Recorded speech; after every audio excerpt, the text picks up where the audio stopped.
guerra dos comunicados e das ingerências. O grupo parlamentar do MPLA emitiu no passado dia 29 de junho um comunicado em que criticava a UNITA por se imiscuir nos seus assuntos internos e acusou-a de querer promover a confusão da opinião pública e de fomentar a instabilidade. O comunicado do MPLA surgiu depois da UNITA acusar o partido no poder de usar a proposta de divisão de Luanda como uma manobra para distrair as atenções de uma crise interna e de má governação. O escrutínio da atividade governativa é algo muito comum em democracia, onde os governados fiscalizam a ação dos governantes e os partidos na oposição exercem o chamado direito de réplica em relação às políticas, propostas e posicionamento do partido no poder. É assim a democracia e isso não devia provocar uma guerra de comunicados e de acusações de ingerências. É urgente democratizar o espaço público e perceber que certas estratégias fazem parte do combate político. É muito comum os jornalistas irem procurar reações dos partidos na oposição em relação aos pronunciamentos do líder do partido que governa ou de outros altos dirigentes deste mesmo partido que governa. Fazem o chamado direito réplica. E quem governa tem de saber lidar com isso.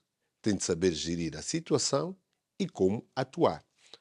Recordo-me que no início de agosto de 2021, por altura do processo de impugnação no Tribunal Constitucional do Congresso da UNITA, que elegeu Aldo Costa Júnior como presidente do partido, o secretariado do Bureau Político do MPLA fez um comunicado a dizer que a liderança de Adalberto Costa Júnior estava por um fio.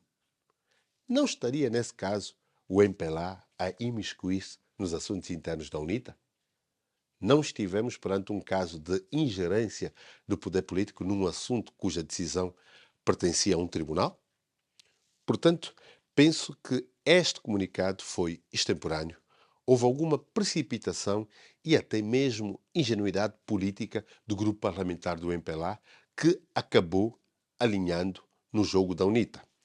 Era essa a reação que a UNITA queria provocar no MPLA e percebeu que a sua estratégia resultou. O MPLA deu ao assunto a dimensão que eles desejavam.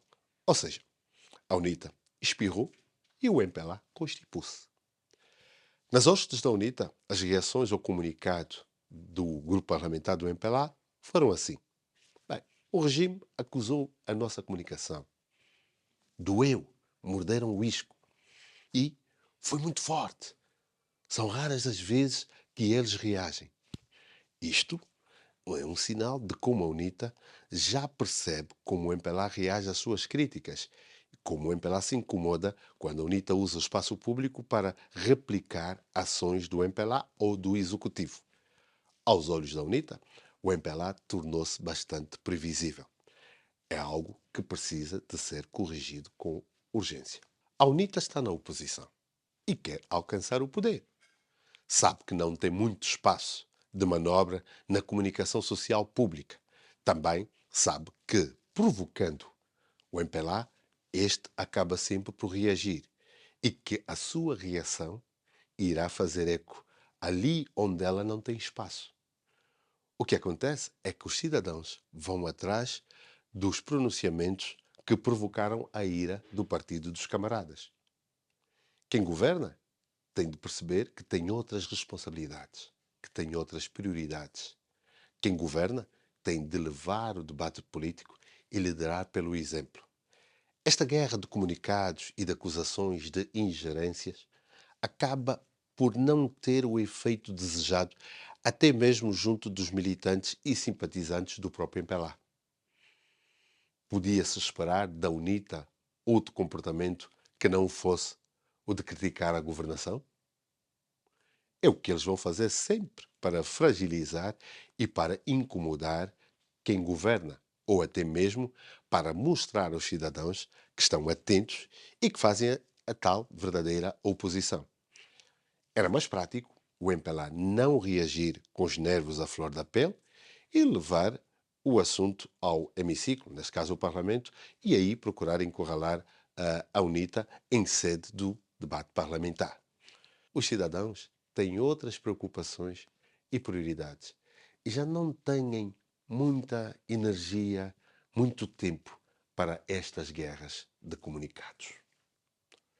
Outro assunto ligado à comunicação é o da parte da entrevista à Rádio 5, na qual o Ministro da Juventude e Desportos, Rui Falcão Pinto de Andrade, considera que não faz sentido o Ministério do Comércio licenciar ginásios para a prática desportiva em Angola.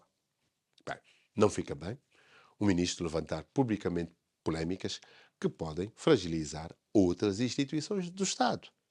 Deve haver ética, coordenação e comunicação entre os ministérios. O ministro Rui Falcão bem podia discutir este assunto com o seu colega do Comércio, o ministro Rui Minguês de Oliveira, ou levar a preocupação para o Conselho de Ministros. O ministro não deve colocar instituições do Estado em polémicas públicas ou animar conversas de redes sociais. Devia seguir o exemplo e postura adotadas pelos ministros Eugênio Lamorinho, do Interior, e Márcio Daniel, do Turismo. Estes, sim, deram um bom exemplo de coesão, comunicação e coordenação institucional pela forma como resolveram um assunto de responsabilidade dos seus ministérios e de interesse para o país. Esta imagem de homem de trungungo pode ser útil no confronto partidário, mas nunca para relações entre instituições de Estado. Nesta altura, o Executivo de João Lourenço dispensa este tipo de fogo amigo ou de automutilação governativa.